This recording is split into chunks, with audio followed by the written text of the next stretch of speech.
What's up, guys? It's your boy Colin Geddis here. I'm just going to straight up hit you with some gig dates while we're at it, okay? Big announcement for Lavery's Comedy Club. It's now going twice a week. We're every Wednesday and Thursday for as long as we can bloody get away with it. Our next gigs are coming up on the 20th, 21st. If you're listening to this on Tuesday, that means tomorrow and the day after. And then the following Wednesday and Thursday. Our lineups are nuts. Get onto the Lavery's Comedy Club Instagram. And there will be links to buy tickets, and you can reserve seats weeks in advance now. So we're going to release all the seats, or all the gigs for the rest of October. And then at the start of November, we'll release all the dates for November. And you can pick and choose whatever gig you want to go to. Fantastic. Other gigs coming up. We're going to have a big live General Banter podcast at the Limelight on the 30th of October. Are you pumped for that, Niall? Yep. Absolutely erect over there.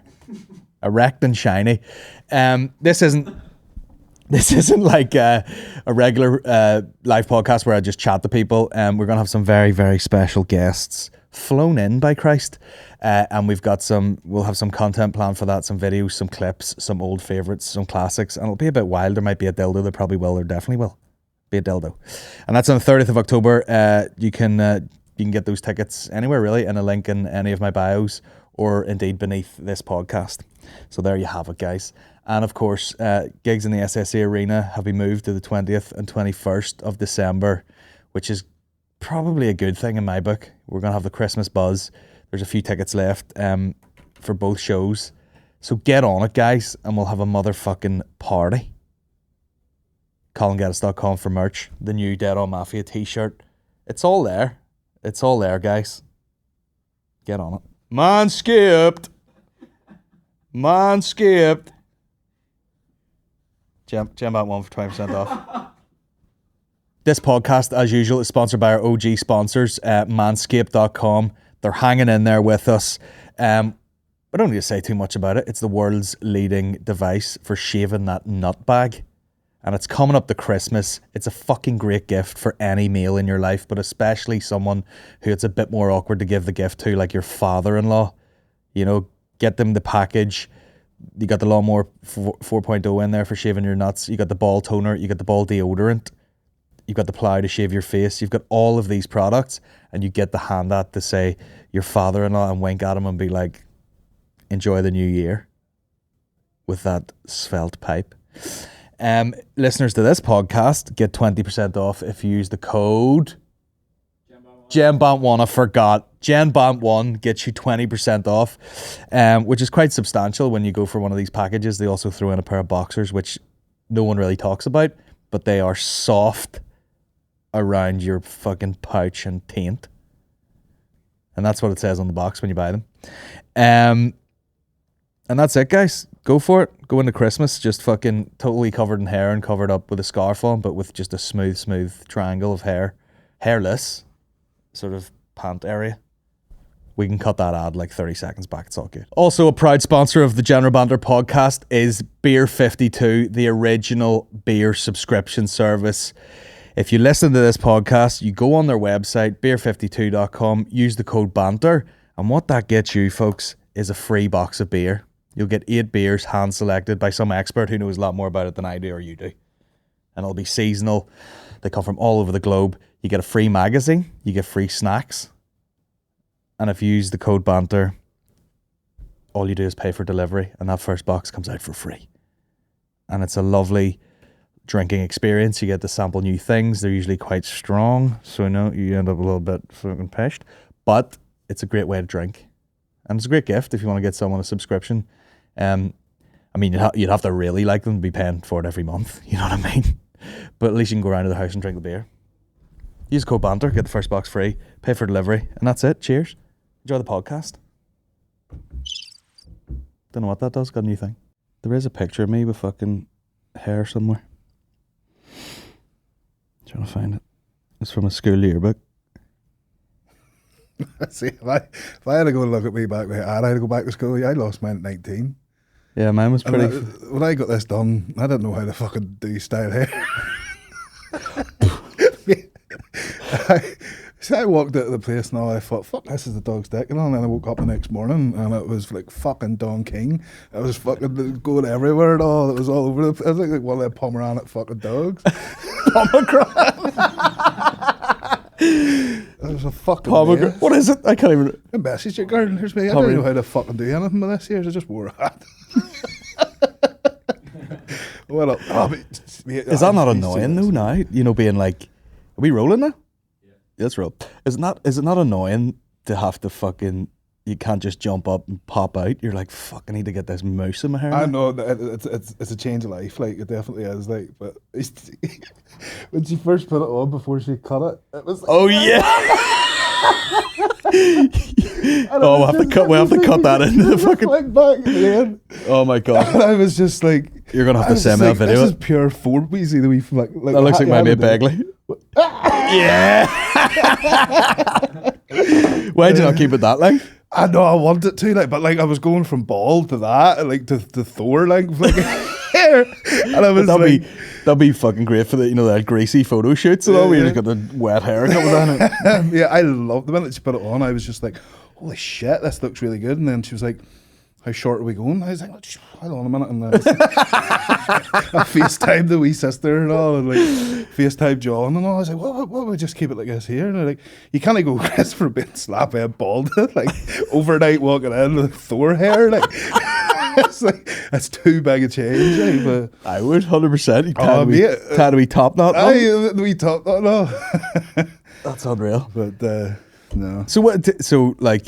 Because welcome to the General Banter Podcast, by the way, guys. My guest today, Chris McNaghten. We're back. The big bear, not as big as last time. No. But changing up the fucking the lifestyle. Retired now, man. So trying to like live past 40 now. That's what's like quite literally like. Yeah, your fucking daily journal changed overnight. Yeah. Deadlift, whatever, and now it's just like 3 o'clock. I just want without aneurysm. I just want to, like, it's all vanity now. It's all about looking strong, but without actually being strong. Well, why not? Because you're a guy who has a brand and, all that sort of thing. Yeah. I hate the way people talk about brands. You kind of actually have one. Yeah. Not kind of actually have one. So, yeah, why not just do that? Yeah. Because I suppose, like, the competing thing is, like, it's not, like, long term, it's probably not the healthiest thing of all time. Yeah. Definitely, like, I'm at, like, everybody says to me, like, oh, you're 32, like, you're not that old to be retiring, like, you're still young and all. But I was like, yeah, but I started this year like 12 years ago. Yeah. I've 12 years of competitive strongman, and 6 to 7 of them like as professional, like, like full time for me. So like it's kicked the shit clean out of me. Like, I'm sitting at the moment, I've got like 3 operations to do in my back. To do? Yeah, I got like discs needs shaved and 1 disc needs removed, and then I'm good, but because I'm not in the situation where I've walked away now, where I'm still okay. Yeah. But like, a lot of people keep going to their stage where they're like not okay anymore, and like have to stop. So like, I still can train, like I still have like a good quality of life and stuff. But I think it was like pre-COVID, like the year before COVID, I was competing in UKs and stuff like that, and I was pushing through all these back problems and stuff. And like, I wasn't even competing well. And then me and John went over to that Winter Wonderland, in Hyde Park. Mm-hmm.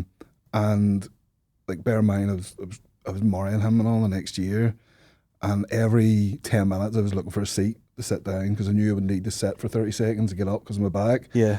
And I just felt like such like an old man, like walking around with like John, and I just thought, this isn't going to be the rest of my life. Like, the hell with this. Like, and that was that with like injury, or was that just like because you were so fucking big, like? Or yeah, it was just the back was just gone. Like, it was just, I always had a bad back. I remember having bad back when I was playing rugby as a kid and stuff, and then starting strongman, it actually got really good, and then I fractured my spine, and I like stepped away from like, which is the worst thing you can do when you do injure your back, is to actually stop training it and rest it.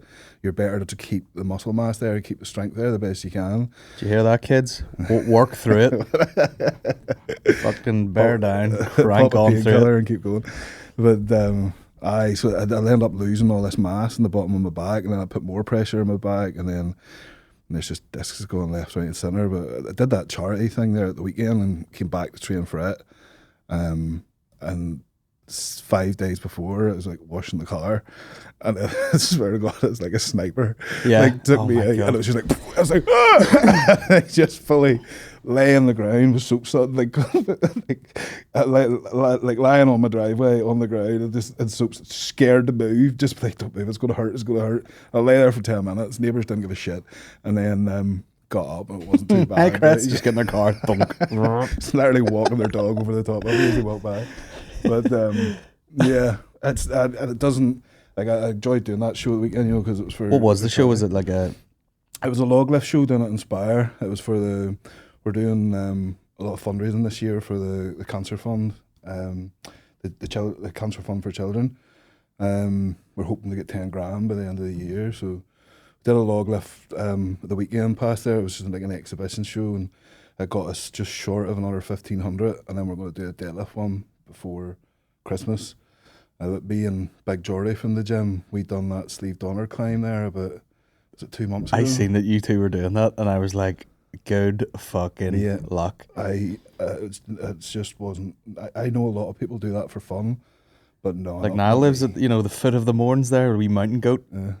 He's like, I'll fucking nip up there, do a couple of push-ups, come back down. There's like I can get if you are fit for it, that I'm sure it's a lovely thing to do. But if you're not fit for it, it was hell on earth. I threw up 3 times. The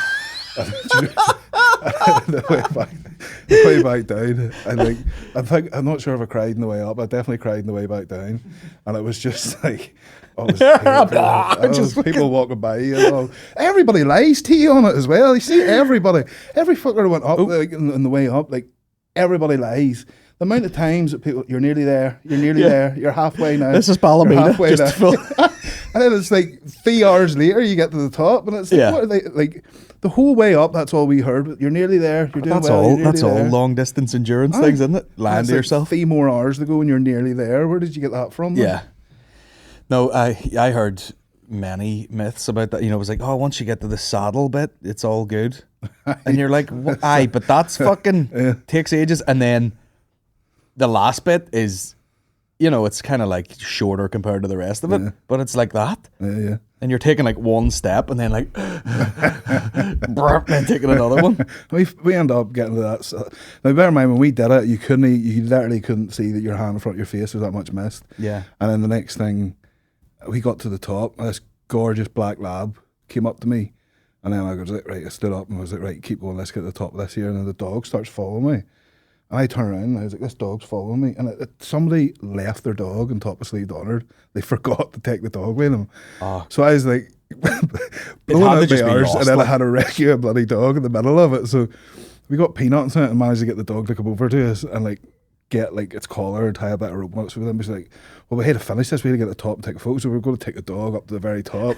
And then when we get to the very top, they walk the dog all the way back down with us. And I was like, and then the next thing, some dog just starts randomly shouting, and the dog took off of me off the leash, but because it was missed anywhere, the dog was like trying to hear her voice, and it was echoing all over the place. So next thing, it was up the hill, it was down the hill, it was here, and I was just like, I don't need this right now. Like, this is a task. This is an emotional roller coaster. Yeah, we had worried about a blooming dog. I'd have been furious. I mean, like, it's my fucking dog now. You irresponsible bitch. I know. I think it was 2 dogs, and one of them was a wee Jack Russell or something. They remembered that. They just totally forgot about the bigger dog, like, and just. Okay, they probably just took off and fucking lost them. Like. You literally couldn't see 2 feet in front of you, like, so they may have thought it was beside them, and then be like, I don't know if that would help you or not. Like, if it was misty, No, do you just keep going, or is it like? It was like the mist all cloud over, so you couldn't see anything, and then the mist cleared, and you were like, "Oh shit, there's a bit to go yet." And then it cloud over again. You walk for like an hour. Right, we're bound to be nearly there. And the mist cleared, and you're like, "Oh fuck, hell!" Like, you just fought like it was sort of like playing games with you type of thing, but especially when you see it, like it's a bit like. If I do stand up and you stand on a stage and you go, it doesn't look that big, and then you go to the back of the room, you see it that way, and you go, fucking hell, that's what that mountain's like. Yeah, where it's like it's kind of 2D. You go, it's just there, but that's a fucking 2.5 hour walk to like that one bit. What's it like to stand up? Like when you do look, I suppose like whenever I do a strongman show with a big crowd, I literally only ever see like maybe 3 people at the front row. And you never ever see beyond it. No, if you know what I mean. No, and like I don't mind. I actually nearly prefer to be able to see everybody a bit, but then people get a bit like self-conscious when it's not dark, so you gotta make it dark for them. You never see past like a strongman. Like when I first started strongman, when I was 19 or 20, I competed with like 40, 50 people in the car park up at Bangor, and then towards the end, it was 10,000 people in the stadium. Like, you know what I mean? And that's not where my development. That's literally where the sport went to. Yeah. Like, and it still feels like the same amount when you're actually competing. Like, you don't like look up and go, holy shit. Yeah, it's probably just like an energy thing. If there was 50 people screaming at you going nuts, it'd be class. Yeah. And then everything past that's just because I spoke to like a couple of people like, you know, Liam McCourt, like people who fought during the pandemic, and they fought without a crowd. Yeah. And I was like, that must have been crazy. And she's like, nah, I don't know, just you have to fight anyway. So it's doesn't matter really. Obviously, it's nicer to have a crowd, but like performance wise, you're just like you still have to fight. I think every athlete's different. Like I definitely like could say that when I competed, it was about the crowd and people and stuff like that. A lot of people, it's just they're literally involved in their own journey and process, and like because over the lockdowns and there was like Thor broke the world deadlift record in his own gym in Iceland. He done the 501. Is that legit as long as you film it? It was legit under the circumstances. So it was done by Magnus for Magnuson, who's like the number one referee in the strongman world. He refereed it, and he was there to oversee the weighing of the plates, and there was a lot of work went in to make sure that the plates were calibrated, the setup was done, and it was. So you couldn't. So even if you were like a fucking gorilla, you couldn't just like do fucking 505 in your garage and film it on the phone. You could, people would just slate it. Yeah. People are going to nah bullshit. Like, you know what I mean? Really? Like it's people are going to like rip you to shreds unless it's actually done where an official person can turn around and say, no, that's genuine. Like, did you think that lift looked easy? I think it was very, very similar to like Eddie's. Like, I know obviously like the Eddie and Thor thing. There's like them two are at each other and the fight coming up and all this stuff and all. Like it's, but when I look at them, like I was at Eddie Hall's when he broke the world record. I was at the show, and it was mad because when Eddie first said that, right? Don't quote me on this, but I think he would hit the world record at the time before it went straight to 500. I think it was 470 or something like that there. So it was a 30 kilo jump, like, and literally everybody, including the promoters, laughed at Eddie, like laughed in his face when he said it. Yeah, and I was like, you're not actually going to do it, Eddie. Like, obviously, you're going to hype this up and get a wee payday of it, but you're not actually going to put. No, I am going to pull 500 kilo, and nobody believed it right up until a few months prior, and they seen the speed that he was pulling the current world record. Like he was speed repping, like 470 kilos, like speed repping. It would take you 40 minutes to load the fucking bar. Bars. And people were like, shit, he might actually do this. And, going on actually watching it was incredible. Yeah, like I went over to see it. Just fucking blood squirting out everywhere. That was unreal. Do you have to go into something like that and be like, I just might not come out the other side of this, but it'll be legendary? Yeah. I was actually talking to ones the other day in the gym. Like my first time at Brett's, there was like Britain's Strongest Man Junior was on prior, and then Britain's Strongest Boy. Yeah. And there was an incident that took place in that which held up the senior event. So they bumped up all the weights. Now this was like, I must have been like 22 or something like that there at the time. And so they opened the deadlift at 350. And back then the big lifting was 400. But they started it at like 350 just to like save time. But I hadn't lifted that weight yet before. And I was like, I don't know if I lift this, like, but you don't want to go to Brent's Strongest Man and like bomb out in the first lift. So like I went in, strapped in. I didn't even wear a suit and all at that time. And started pulling. I swear to God, it felt like it took half an hour for this bar to actually get up. But it did get up. But I never lifted a weight as slow and I put as much work into a deadlift in my life. And when I turned around and went back, I was like, that's me done and all. Fellow Dave Warner was there at the time, and I remember him saying like, well done for getting that up me. I didn't think I was going to go up. And then I went over to my mate and ex-girlfriend, and my mate was like trying to get his phone out of his pocket and all, and the ex-bird started crying and all, and I was like, what the fuck is going on? And I had like stretch marks down my whole face. The whole face had been stretched, and like blood all started coming through stretch marks. Blood was coming out the side of my eyes, out the top of my head, out my foot. I knew my nose was bleeding because I could see it, but it was literally like coming out of me everywhere, like. Oh, and then God, people ask you why you retired. I've seen people do like big deadlifts and their chest and all starts like fucking bleeding and all, and I was like, what the fuck? It is like when you do like, I'm trying to think what's the most extreme one I ever did. I did a 500 and I think it was 550 or 575 kilo super yoke. That's where you like lift it up and walk with it, and it was extreme. Like the pressure and it was just horrible, like, you know. But it was like so much pressure and so much pain that your whole body goes like your arm when you sleep on it. It's just dead. You just don't feel anything. You think about moving your legs, but you can't feel them, type of thing. Yeah. I was wondering, because I watched a bit of a vlog with Eddie Hall, and like after that lift, and he just, you know, you're just like fucking, yeah, you know, shivering and shaking like for fucking whatever amount of time after it. Like, it's the like. Does your body just think it's like it was about to fucking explode and die for a second, and then you have to recover? To be their size and then generating that much exertion, like with Eddie and Thor, because Thor went up to like, geez, he must have been well above, he would have been above 200 kilo when Eddie was above 200 kilo in body weight.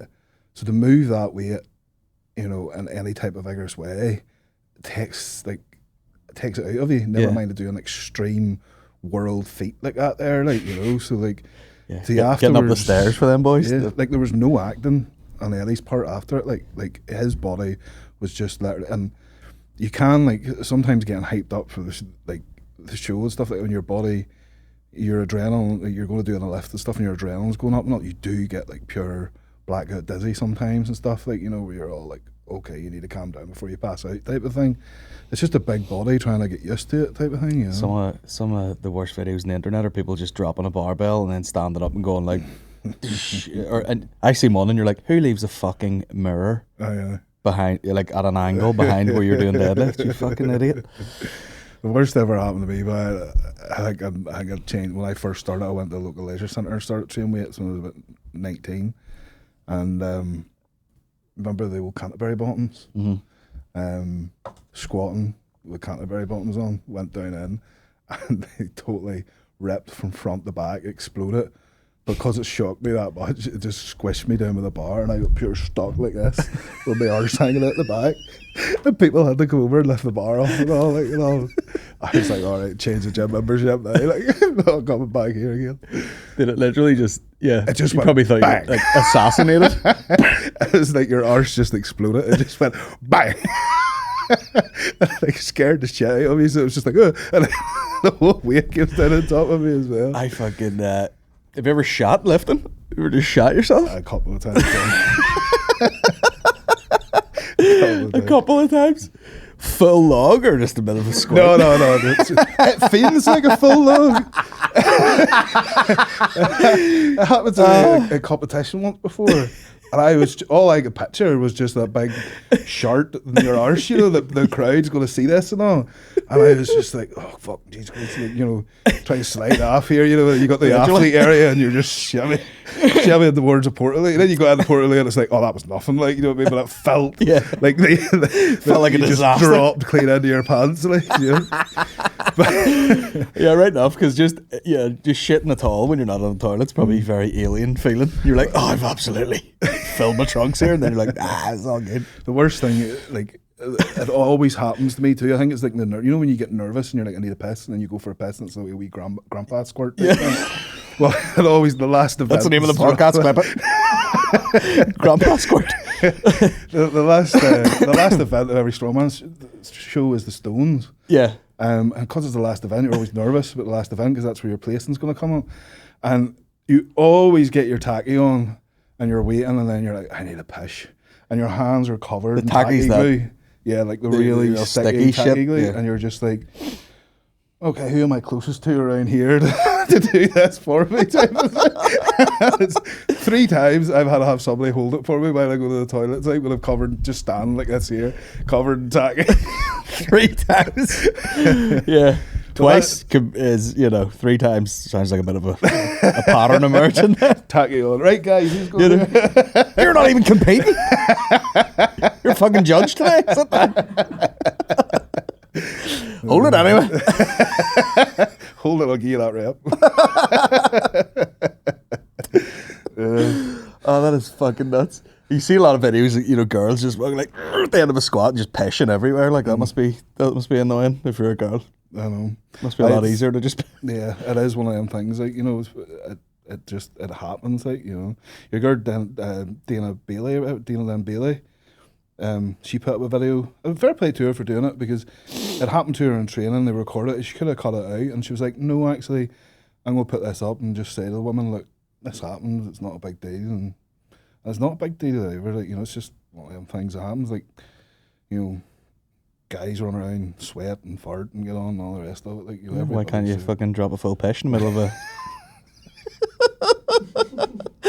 That's what you should have done. You should have put the bar on your shoulder and just slowly pissed for about 40 seconds.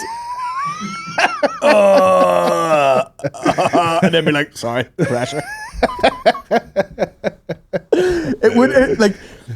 In those scenarios, like, those gyms where people do lift big, and it's, they're usually not like pristine. Fuck, your gym's lovely, but you know what I mean? A lot of those old school, like, big weightlifter gyms are bogging. Like, if you had to drop your cacks and shite in a bucket and then go back to like, no one would fucking give a shit hardly. Gym I used to train in before we opened up our gym, like, that's what it was like. It was like, spit and sawdust gym, and like, there was times there where you threw up or somebody would have boat, and it would just have stayed there until it naturally disappeared. Do you know what I mean? Till it evaporated. It just naturally took care of itself. Like, just a bit of chalk on it. Yeah. Whenever you are, roll like, it up. Whenever you are like that type of a lifter, and like because you look at where we do the heavy lifting in our gym, it's literally behind a cage. Yeah. You know what I mean? They're like, that is to like exclude it from the rest of the gym, because I know what it's like, and I don't want like our main gym with people in who are more normal than heavy lifters. I don't want like them in like just enjoying their training, and then somebody coming in shouting and roaring and slamming weights and all that. So it's just like, right, let's build them a cage and put them in there. Like, fucking Deirdre's doing her, whatever we call that fucking groin machine where you squash your flaps together, whatever that is. Unreal. That was hilarious the day we went down. Some of the shit, you're just like, oh yes, people would pick that up and press it above their head, and I just like tried to get my fucking hand around it. Even I was like, well, no, that's not happening. Oh, it is already. Like, I was up training with Matthew McNaghten the other day. He's a hell of a strong man up in Londonderry, Derry, and he's like shout out in around 105. He's maybe 110 kilo body weight. He's not a massive strong man, but like incredibly strong lifter. I'd give anything to be 110 kilos. That'd be nice. I think I'd go down to 120, and then that'll do me. But where are you at right now? 135, like 3 weeks ago, but it's been a bad 3 weeks since then. So it's probably 140 again. Like, What's a bad 3 weeks for you? Just fucking. I don't know. Just training, because of the back pain. Right, I haven't been training, and then it's just like, right, I'm just gonna eat what I want and do what I want and chill out. But like, everything's been so like, for me, like, after coming out of the last lockdown, it was just like, get the business back up and going again and stuff, like, and get that sorted. Once I got that sorted, and then I like hired a manager for the gym, and then I'm like, what do I do now? Write a book. Yeah, I'm literally writing a book. But I found after this, like, after the last lockdown, when first lockdown, I found dead on. It was like, this is like a holiday. This is awesome. Like, I've worked for 5 years non-stop. I'm going to put the feet up now. I put like a stone on in the first month. And it was just like, I'm going to chill. I'm going to like enjoy this. And I did. I enjoyed the first lockdown. Second lockdown, it put my head away. Like, I ended up like totally relapsing again with my mental health and stuff. And ended up going back on antidepressants again and shit. Like, it went bad. Like, but and what was that? Just like lack of routine, or you just been scared? Yeah, because like my sort of strongman and training has always been my focus for mental health for years. And then when I sort of was coming up to retirement and stuff, and didn't have the same desire for training and competing, then I went down I just focused on work more, and work was my go-to, and like work was my get this done, get that done, and that's where I put all my, I had to like maybe it was a wee bit unhealthy in a way, but like I was even going on holiday and stuff, and if I had gone 2 days without doing any work, the like anxiety was eating me alive. It was like, you can't be sitting here drinking, margaritas or whatever, or mojitos on the beach for like a week. Like you're self-employed, you can't do this. And like, I know. But I'd started to like learn that take my laptop with me, do a couple of hours in the morning, and then I could enjoy the rest of my day. Like, but yeah, it was like the second lockdown really messed me up again. Like, but coming out, getting back into work again and stuff, I found that I couldn't work with the public anymore. Like, I really struggle to like keep my cool with the public, and it's like, like get more like what would you be doing with the public, like coaching and stuff? Yeah, like coaching, PT, and just general like in the gym, working with customers and clients and stuff like that. Like I just have such a short fuse that I never ever had before, and it was just like, obviously like COVID has put like majority of businesses under mad pressure, and like our business is under pressure. It'll survive, like but it's just shit that like we're. This week we've been open 6 years, and it's like 6 years of like giving it my all, and then we get put into lockdown, and it puts me right back to the fucking start of the 6 years financially. I know. Which is, I think it's all that type of stuff just builds up, and then you get like some stupid complaint, and you're just like, are you for real? Yeah. Do you know what I mean? Like somebody came up to me and said that they were owed money from like during the lockdown, that there was like, and it ended up anyway, they were owed £4.50, and they were at me for £4.50 of their membership that they didn't get use of. I'm just ready to bounce the Mac off the top of their head. Like, I'm like £4.50, like we're over 70 grand like of money lost. Like, I know everybody's like £4.50, like everybody's their own problems have just been heightened. Yeah. So his 450 is about to send him over the edge, and you're like, what the fuck are you talking about? And then it's just a knock-on effect. Like, but I generally think like looking into stuff now, like of like with the pandemic and the lockdown and stuff like that, and like the more and more people I'm talking to now, like I don't think the majority of people even realise. I don't think we have even seen the effects that it has on mental health yet. There's a lot of people who are going on downward spirals, and they don't even realise that they're in it, because the fitness industry in September there as a whole, the fitness industry was really struggling, and it was the mindset that a lot of people had been like, it wasn't the mindset like, people weren't like flaking off to it, they just couldn't be bothered. They thought, I can't be bothered, I can't be arsed. And I think that's just came from like general public, or the like general public, like, and it's just came from lockdown, then get back at training again, then lockdown, then get back at training, then isolate for 10 days, and then get back at training. And it's slowly breaking people down. Yeah. And because we got a lot of cancellations in September. We normally do anyway with uni starting back.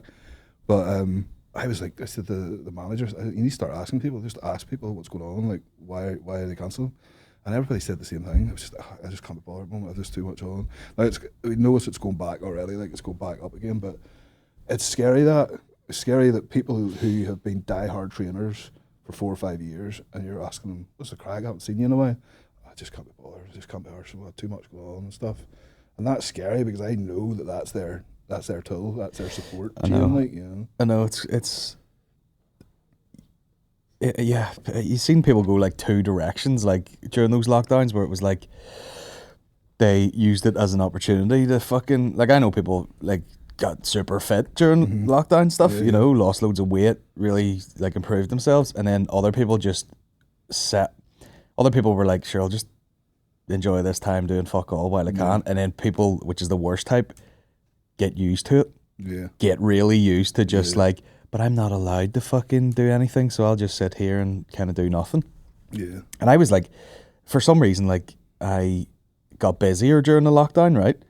And then all the things like working out and all got put on the back burner, and then I was super busy, and then the baby and all these responsibilities and all that fucking went out the window. And then even it was only about 2 or 3 weeks ago, I was like, right, I need to fucking do something here. Started working with a trainer, and then literally like after the first week, I couldn't fucking put one leg in front of the other. I was wrecked. But I was like, oh yeah, this is me. You know what I mean? I was like, I hate doing it. I'm leaving the house at 6 a.m. before anyone's up and going and doing this. But I'm like, this version of me is way better than the fucking grumpy, like, I need to get up and do this so that I can be a better version. I think if you know what I mean? That nails it in the head. I think that's what everybody needs to be, sort of just take a step back, realise that this past year has really shook us up and threw us in different directions and like messed up everything. Now that we're coming out the other side of it all being well, you need to step back and be like, okay, let's find me again. Let's get my structure back, my routine back. Let's actually flipping, sort me out and get me back to where I am. Otherwise, you could find, without even realising, you might just think you're getting by day to day, but without even realising, you could be like totally off track from where you're supposed to be. Without a doubt. I mean, like when people talk about mental health, there's all, it's like fucking get in the ocean and fucking do this and yoga and whatever. And it's like, it's none of that shit. It's like just being able to like, without any emotion, observe where you're at in your life type thing, without getting fucking, because it is easy to just let things like take over and it's just running you then, you know what I mean? And before you know it, you're fucking. Yeah. Especially when we're being self-employed, like, like you don't notice like, whenever I've done motivational talks or stuff like this, like I try to go the opposite way, because the way you watch a lot of stuff and they're all like, stop working for the man, get out there, be your own person, like start your own business, do your own job. There's nothing wrong with getting paid on the 25th of every month. You know what I mean? And like knowing what you're getting, like that, like I don't think that is what successful life is, but like having to be like the stresses that self-employed brings along. Don't get me wrong, it's like hugely rewarding. But like I worked for the banks for 5 years, and on the 25th every month I got a ridiculous paycheck, and it was fantastic. You know what I mean? It doesn't have to be like stop working for the man and all this shit. Like it's a bit. I think it's more just like if you're absolutely miserable. Yeah. In your fucking job, like I was too. Like I didn't enjoy working for the banks. It wasn't me. Like I am who I am. I talk how I talk. I remember when I used to work for the There's your fucking loan, you cunt.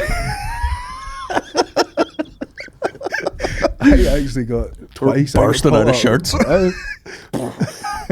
Twice I got pulled in the bank for how I talk and how I write emails, because I was like, hey. And then they actually pulled me up about like, how I talked and how I wrote emails, and that I need to speak better and speak more proper and stuff and all the rest of it and all. And I'm just sitting there going, surely this is like against some type of human rights or something. Like, they're wanting me to be more positive. I just did not fit in. It just wasn't the place for me. Like, do you know what I mean? It just wasn't who I am. But it paid a shitload of money, and the money is what my focus was. That's what let me go everywhere with Strongman. That's what paid for Strongman. Like that's what got me to where I am today. It was like a process in life.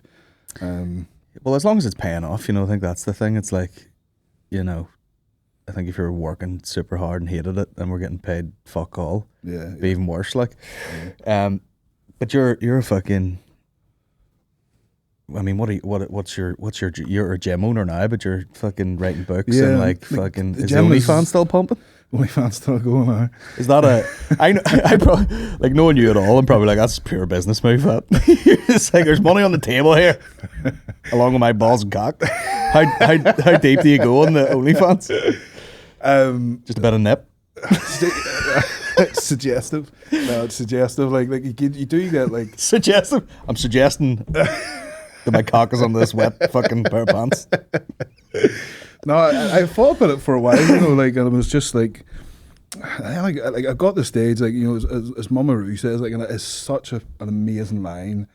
If people don't pay your bills, don't pay them no heed.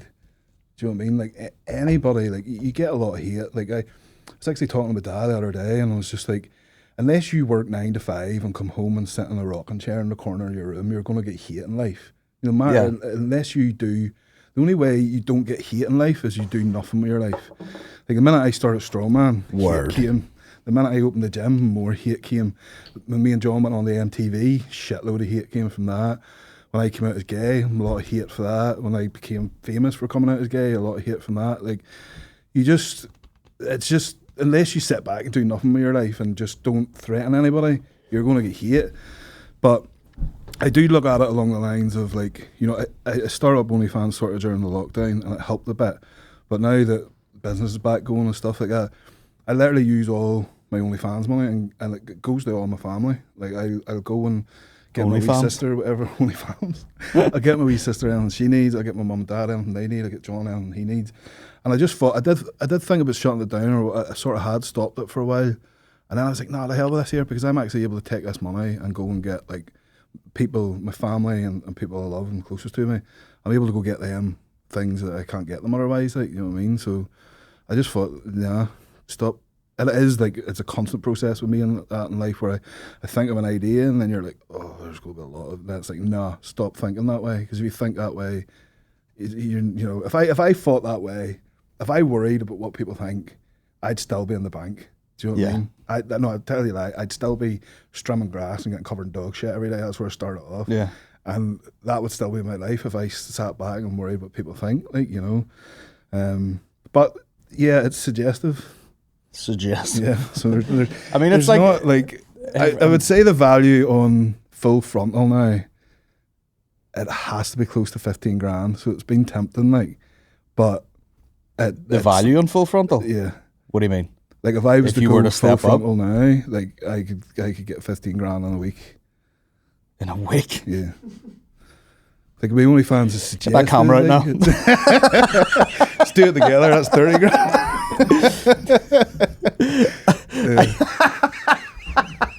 I used to do material going like, I was like, I do well at a glory hole. I was like, the dick might be the best bit. I was like, just close in on the dick, and then everything else, it just gets worse and worse and worse the wider the socket.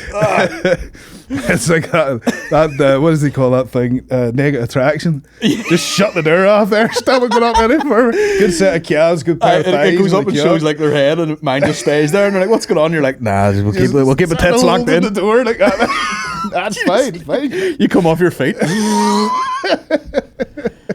It's a weird show, that though. I know. Because it's like, you know, I don't know why all the girls like shave their fucking muff where it looks like just like a Christmas turkey. You're like, you don't need to be doing that. You know, it looks sore. There's like, I think it's a good show to see because not a lot of people have seen a lot. Like, you know, so like to get like to see people in different ways, shapes and forms. All I think it's brilliant. But it's, I mean, it's such a mind fuck because sometimes you'll see someone, you'll be like, oh shit. And then, you know, they maybe get through the last bit and they're like, and then they meet up in a cafe or something or a bar and they're dressed like a fucking dickhead and you're like, what are you doing? Like, that would fucking kill my boner more than like anything else weird going on with your body. I'd be like, oh, gee, look at them shoes, man. It's so funny. I used to do a bit of material about watching that episode and the guy had a fucking prosthetic leg and the thing went up and he also had a fucking hog on him.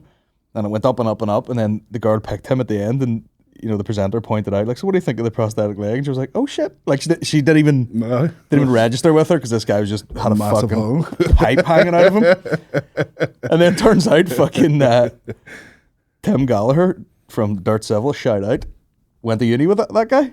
And he's like, he's a weird guy now. And I'm like, the guy with the fucking machine gun leg and an elephant tattooed above his cock. Oh, yeah, that's right. I remember the elephant tattoo one. That's all coming back to me. Oh, yeah. It is confusing, you know what I mean? You got to weigh up the, you know what I mean? It could be like, oh, Jesus, oh, for fuck's sake, oh, and then pretty. You know, you're like, oh. Or else like, oh, shit, mad tits, absolute swamp donkey in the face. Do you remember? It's confusing. You don't remember the time I did the photo shoot? It was like a body positivity thing that I'd done for Attitude magazine. It was the first full nude photo shoot that I'd done. I haven't read Attitude in a while now, I must say. Whenever I went to do the shoot for it, went to this like studio, like it was very similar to this, like this photography apartment, and this photographer had worked with like some of the biggest celebrities in the world, and he went in. He was a lovely fella, like I think he was Spanish or something, I can't remember. And he was like, look, take a seat there, and he set some stuff up and all the rest of it. And so I went in and I sat down in this chair, and there was a coffee and stuff. And I looked up and I looked at the like mantelpiece in front of like these shelves in front of me, and he had all these molds of cocks. Oh yeah, like ceramic molding, and I was like, and you could just look at them and know they were real. You know, they were actual casts. Yeah, and I was like, what am I going to be doing here today? Like, you know, what was going on? He's just mixing a bucket of fucking plaster. Take a seat there, Chris. I went over, but there was a whole pile of them, and there was this one absolute weapon, like, and I was just, so I went and sat, obviously you just met the guy, like, you know, and he's a celebrity photographer and all, and I'm just sitting there, and then it's one of them things, you know, when you're anxiety, you're just mind's going, I'm like, am I going to be, does he do all this thing? And then I'm like, what celebrity? I wonder what celebrities are these celebrities called? And I'm just going off. And what next thing he comes around the corner? The minute he comes around the corner, he's like, whose cock's that there, boy? He just looked at me. He's like, Ronan Keating. And he's like, whose cock's that there? That's what he said. He's like, oh, that's a friend of mine. That's a friend of mine. And I was like, okay. But it was in London, so it was an interesting wee Did he tell you any of the other famous cocks? Was there no, any famous ones? He was just like, oh, that's if I look at the bottom of it with the prices. Yeah.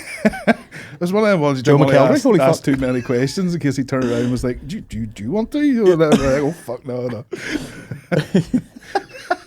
And he done it on a seat, right? He done because it was a bit body positivity and stuff, and it was like a bit self-harm and stuff, it was telling that side of my story.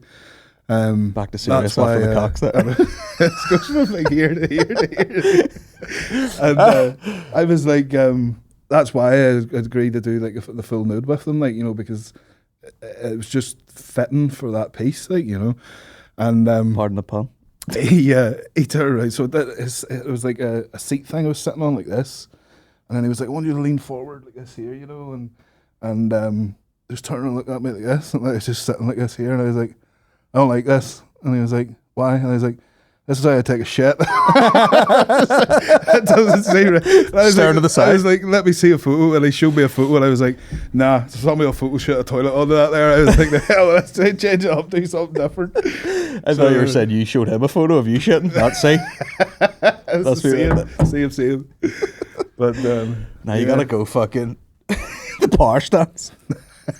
I ended up doing the splits. He was like, oh, what can you do here? This is how I take a shit. Like Jean-Claude Van Damme between two chairs. Crank him on it from a height. Oh my god. I would do, you know, those like ESPN magazine, like all the athletes, like mid-run, all shiny. That's fucking, what's it? The cock. I just can't. Anytime I hear something sort of wild like that, I'm just like, my brain automatically goes to the mechanics of that happening. You know, like, if you like to whip yourself up a root for 1 second, and you're just like, with all your might, knees plastered around it. You know what I mean? Have you ever been in, this is probably a stupid question, but sometimes you might go exploring. You ever been in a gay sex shop? I've been in a sex shop. I haven't been in a gay one. Not like not like a hetty straight shop, like something that's proper out there. Not like fucking Ann Summers. No, I've been in ones more extreme than Ann Summers, like, but it wasn't specifically with gay. Like massive dildo collections. Yeah. Me and Mickey went to buy dildos one day. We went to one there last time. We were over for Manchester Pride. Lauren. We went over for Manchester Pride. It was the first time I went to Manchester Pride, and like, I have been to every big party scene there is, like a BFI and APA, like done them all. That blew the tits off everyone. Yeah, it was incredible. Like I've heard it was good. I just didn't expect it to be like that good. Like the gay village. I mean, there's people go to fucking uni for that one purpose. You know, that it's like, yeah, the gay party scene's huge. It was like Canal Street. I thought that was it. That was just what the gay village was, but it was like 5 streets back. Yeah, all like barricaded off, and like there must have been like 50 DJs going at the one time. It was just non-stop. It was like, was that Pride or was that just fucking yeah, around? It was. It wasn't just like Manchester a random Pride. Saturday. It was unreal. But they have there's a shop in there, and we were in going down it. We went down in, and the guy who was working the shop was really nice, and he brought like, we were just nosying, like, you know, as you do. And then he came over and started like educating us on all the toys, and he was like, oh, this one's called this and this one's called that and all.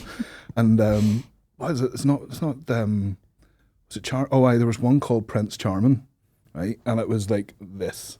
And it was full of all these bumps and like warts and all, and I was like, why is that called Prince Charming? Like, and it was just like, oh, why? Because we reckon, like, in Prince Charming's day, because he would have had a lot of sex and a lot of STIs, we think this is how his penis would look. And I was just like, that is too much thought. I just went out to that there. Like, that is like too realistic, like, you know. You do see those things, you know, and you see those fucking like big alien fucking tentacle things, and you're like, what's the process to get to that where that goes up your shitter, like E.T.'s finger and all? Yeah, well, that's a bit of crack, you know.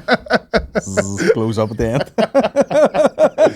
Yeah, it's a different word, like Ariel, different word. You know, you do. It's so funny, like, cause you know, like the average fucking straight fella going about their day, you know, like their experience of like gay sex is like mental videos on their phone, which is probably like type shit, which is probably, and then they're like, oh, that's just what every fucking fella does, and you're like, no, I think that's probably specifically just a small, you know. Yeah.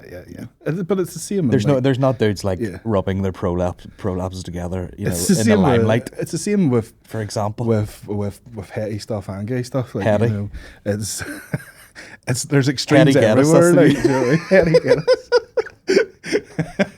It's far too close to Eddie Geddis. I really know. But there's extremes everywhere, like, you know. But it's like I learned a long time ago, like, I never judge anyone. Do you know what I mean? Like, I never, like, coming from, only if you're born. That's what I judge people. Exactly. I think coming from, like, you know, coming from a small town in Ireland and stuff like that, there, you know, I went forward in life too much caring what other people think, not like how I feel in situations, more like how other people are going to think of me in situations. And it was one thing that when I was first thinking about coming out, I started like going over to London and stuff like that there and doing like seminars. But I was like putting the semen in seminar. But I needed to like explore it, you know. I needed to like, you know, like learn shit and stuff, and like figure stuff out. Small like, town, you know, boy off the tube. Yeah, literally. Where trying to figure out an underground in your own. Trying to figure out an underground in your own. Like, it was how to stroke the fortune by buying a bloody £7 ticket every time I went in the underground. Oh, damn. And you find out that you do contactless for like £6 a day. Yeah. But yeah, learning curve, man. But I remember when I was over there, there was a fella who I sort of talked to on Facebook and stuff like that, and I arranged to meet him over there. Now, like, on Facebook, he was just like, you know, he's just a really good looking guy, a bit of a beard and stubble. He had like longish hair and stuff like that there. And I met him outside in Soho, and I was standing waiting, and he turned up, and it was just a bit mind blowing, like me at that stage in my life. And he turned up. He was sort of like dressed very. Did you get catfished at all, or was he? No, it wasn't really catfishing. He was just dressed as you would call non-binary. So he was somebody who would dress that doesn't dress as a male or a female. He just basically wear clothes he thinks nice. So like that's called being from London, I think. Yeah, it was that was the shock. You know what I mean? Yeah. It was like, you know, you don't wear stuff like this in Larne, like, you know what I mean? And if you do, you get ridiculed for it, like, you know. So a jumper. Automatically, like, I was in like a situation where I was just like, you know, feeling really uncomfortable. But I just thought, no, like, it was just like, I wouldn't have the heart to walk away from anyone, so I just went a night out anyway. And the night out, like, with him, and that night out was incredible. Like, it was the best of crack. Like, it was just so much fun. Like, just one of the best nights out I ever had. And him as a person was just like the most amazing person ever. Like, he just so much fun, so much crack. Like, and after that weekend, I remember getting the flight home, and I was just like, I remember saying to myself, like, being really, really cross with myself, and saying to myself, that side of you has to fucking go now. Get rid of it. Like that is learning you and get it away the fuck. Because if I carried on life with that narrow, shitty mindset, like I was going to be missing out on so much. For sure. Know? And it has, if that mindset would have stayed with me, like that amount of shit I'd have missed out on. Like, but it's always, you're always going to get like, anyone speaking badly of you, you just have to look at them for a second and be like, well, of course you're complaining about this because you're fucking miserable. That is one thing that I've realised with like hate and like people trying to bring you down never comes from above. And like you have to be like why are we always brought up that, loving yourself and thinking you are something and all is a negative? Like those are things that like are total positives and we should all be at in life. Everybody should love themselves. You shouldn't be cocky and arrogant about it, but you should love yourself. Well, people are like, you think you are someone? And you're like, yes. Yes, I fucking do. Yeah. I'm proud to be. Do you think you're nothing, you fucking piece of shit? It's like... Yeah. And it's like, I when I have seen comments or hate or stuff like that, 9 times out of 10 you go and you look at the profile picture, it's a picture of a fucking dog or a cat, or somebody like, a badge or something. Like, they can't even put their fucking pet photo up, like, you know what I mean? And or you do take a look into their life and stuff like that, and you're like, that's why. And it's like what hate probably originates at school with bullying and stuff like that, and it changes as we get older in life as adults, but like it all comes from something you have that somebody wants. Like I was bullied in school because of being big. I wasn't bullied by anybody bigger than me. I was bullied by wee lads. Yeah. I was bullied by actual fucking midgets and boys that was built like the side of a fucking fiver. Do you know what I mean? Like, now I can look back in life and I can understand why they had so much hate. When I came out as gay, the main hate I was coming out as gay is guys that I had secretly been with who haven't been able to come out. They were the main ones spouting the hate, and it was like, well, that's obviously because I'm happy now, open and living my life, and you're still fucking running around Narnia. Like, it's... Yeah, that's mad. Like, it always comes from, like, hate and stuff like that. It always comes from below, and I think once you get your head around that... And especially, like, say if social media didn't exist, how much of that would you actually receive in real life? Yeah. Very little of it. Is it. Do you know what I mean? Like, I haven't... The odd time I'll respond to someone, not in a bad way, but just to let them explain themselves. Mm-hmm. And I haven't had one yet that didn't back down immediately. Yeah. Because it's the social media thing, people feel like they just get a free shot. Yeah. And because it's going to nothing. And you're like, well, I run the channel because of course I fucking see it. Yeah, yeah. It's a lot of times if you're just like, I've asked people like, what do you mean by that? Like, oh, sorry, mate, I just didn't, Or the people talking your accounts like you don't see it. They go like, oh, he's fucking blah blah blah. Yeah, yeah. And you're like, it's me. Yeah, I'm here. It's me running. But yeah, you gotta just fly forward and not really give too many fucks. That's why I brought out what do you call it? The Bear Strong clothing line's just brought out a new line, and I thought about it for a while. And then I literally just cracked on with it and brought it. And I was working with a really good designer, and he took it to a new level for me. Like, but I wanted to bring out a range called "Fuck Up," because that has been my answer to things for so long. Anybody that gives me hate, it's just like "fuck up," or anything that annoys me, "fuck up." So I have a new clothing line coming out called "Fuck Up," and it stands for finally understanding kindness unites people. FUKUP, fuck up. And I fucking love it. It sounds like a party, you know what I mean? Yeah. I'll be representing Fuck Up in this upcoming election. FUKP. I got like Fuck Up clothing coming out. I got Fuck Up pre-workout coming out. It's just like I sent it all to my wee sister, and she was like, "This kills me, but this is so you." She's just like, "That is your answer to everything." I had to laugh just talking about pre-workout. I didn't know who the guy was at all. I clicked on your guy. What's his name? Bumstead or something? Chris Bumstead? Like Mr. Olympia, basically. Yeah. And he's fucking jacked, obviously, like, but he's dead timid guy, and he's got like a lisp like that. And his pre-workout is called Thavage. Thavage pre-workout, like that's the way he spells it. I was like, that's very smart. Man. Yeah, that's cool. Like, when's the fuck up gear coming out? That's a bit like owning. Oh yeah, totally. Yeah.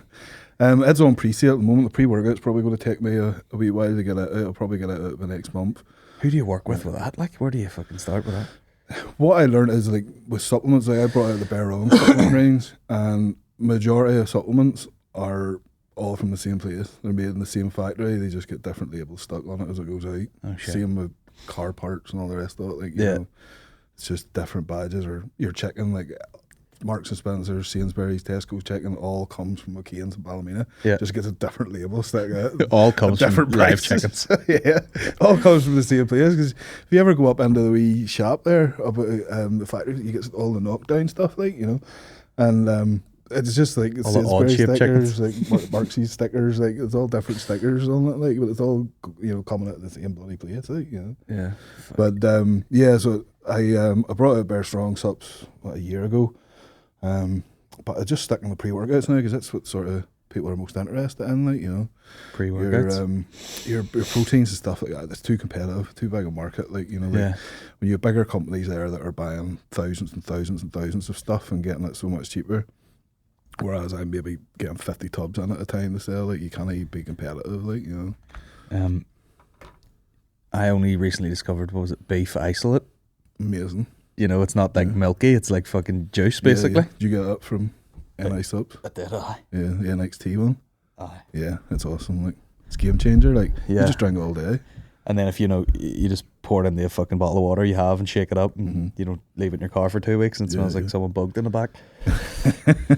If you get, like, see like, pre-workouts, like, everybody likes the pre-workout stuff, but see supplement wise, like, if you get, like, so that beef isolate, the only other supplement I'd recommend to take, apart from your vitamins and minerals, is a thing called Power Up by Affinity. Right. Game changer. Like, What's that, pre-workout? No, Power Up, you take it every morning, right? And it basically gets your... In your ass with a syringe. I have put people on it who have told me they've better results off it than they have actually Corsica gear. Really? It's my go-to now. Like it is so simple. Like, it's a guy, Marcus, who made it. He's a real knowledgeable guy, but he went into the strength sport world and literally was like, "Why are you using bodybuilding supplements? Why are you using, like, stuff that is made for people who don't do your sport?" And he started actually making supplements and stuff targeted towards strength athletes for, like, the first time. And it's been a game changer. Like there's a Power Up, it tastes just like Ribena. You just drink it every morning. Plain and simple ingredients in it. It's a creatine sort of drink, but basically it gets your blood flowing the minute you're up, the minute you're going. So you're getting, like, a few extra hours recovery rate per day than you're normally getting, because it takes you a while for your system to be flowing. And it's like the strength gains you get on it is incredible, like incredible. It's those, take Power Up in the morning, take a protein of some type, and take your vitamins and minerals, and that's all you need, because it's a complicated world when it comes to supplements. Yeah. There's so much shit out there. It's just so over. I was actually in a shop a while ago and there was, like, a fella, like a, you know, like a fucking 50-year-old man with his son in there, and the son was young, like, and he was like, "What's the best for fucking something?" And I was just like, "Bro, someone told, you know, like, someone at school has went, like, fucking, he's the skinny guy or something, and he's like this young lad in there trying to fucking bulk up." He was so young, like. Yeah, no, I've had that before, where I've had people, and I've had parents coming in trying to get their weigh-ins and supplements, like 12, 13-year-olds and all. Yeah. And I'm like, he hasn't even, is he even in puberty yet? Like, and you're trying to get him a muscular. This young fella, like, you know, would be amazed if he even fucking shaved or anything. He was like a proper kid, like.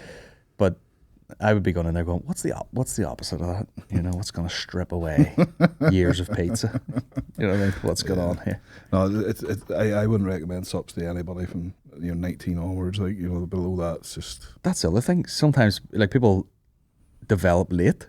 I've seen that happen before, where, like, someone's, like, you know, built like a fucking breadstick, and then the next minute, big, like. Yeah.